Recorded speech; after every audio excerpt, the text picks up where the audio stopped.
Good afternoon. Today we are going to be talking about fractions, adding mixed numerals with like denominators. So if you're following along, this is page 28. Up at the top left-hand corner it says fractions, top right-hand corner, adding mixed numerals with like denominators. So what I'm going to do first before we jump into anything is go through our helpful hints. Make sure we are always looking at these before we jump into the actual assignment. It's going to really help us when it comes to doing the actual assignment. So what it says with the helpful hints is 1, add the fractions first. If that helps you, that's completely fine. But if you want to go ahead and add the whole numbers first, you can absolutely do that.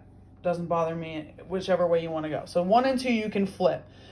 You can either add the fraction first and then add the whole numbers, or you can add the whole numbers and then add the fractions first, whichever one feels most easiest to you. The third helpful hint: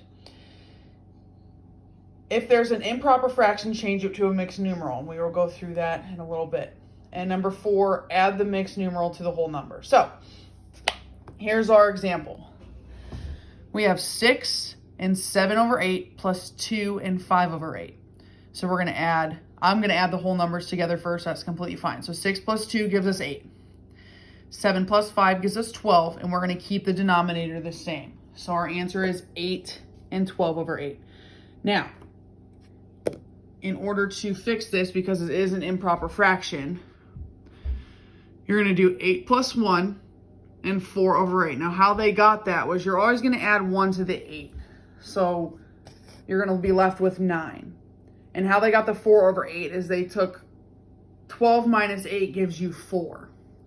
So 1 and 4 over 8 equals 9 and 4/8. They're reducing the 4/8 into lowest terms.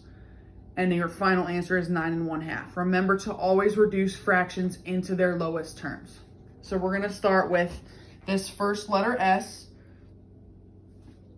So it's 3 and 1/4 plus 2 and 1/4.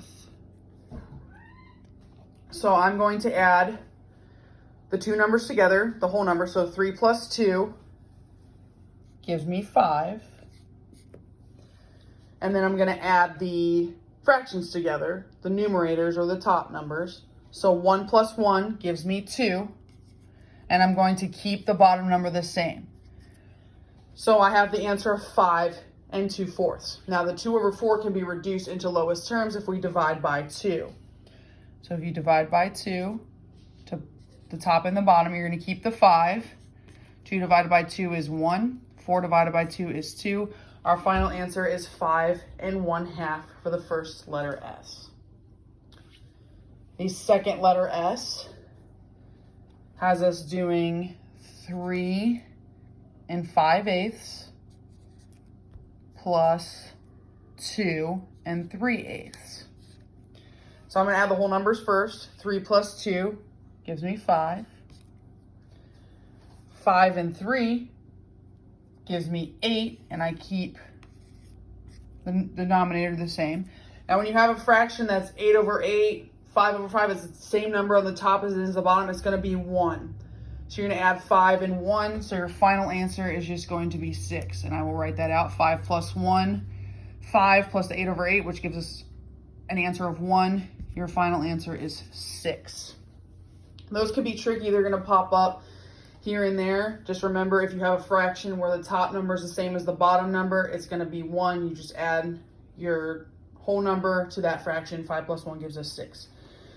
Next one is number 1. This one is 3 and 2/5 plus 4 and 3/5. Adding the whole numbers first. 4 plus 3 gives me 7. 2 plus 3 gives me 5. And I keep the denominator the same. It's the same thing as the last one. So we have where the numerator and the denominator are both the same. So what do? It becomes 1. So this fraction here becomes a whole number of 1. So we're just going to add 7 plus 1. So 7 plus 1, and our final answer is 8. Those are the examples that we have for today. If you have questions, always refer back to your helpful hints. Thank you and have a great day. Thanks for listening.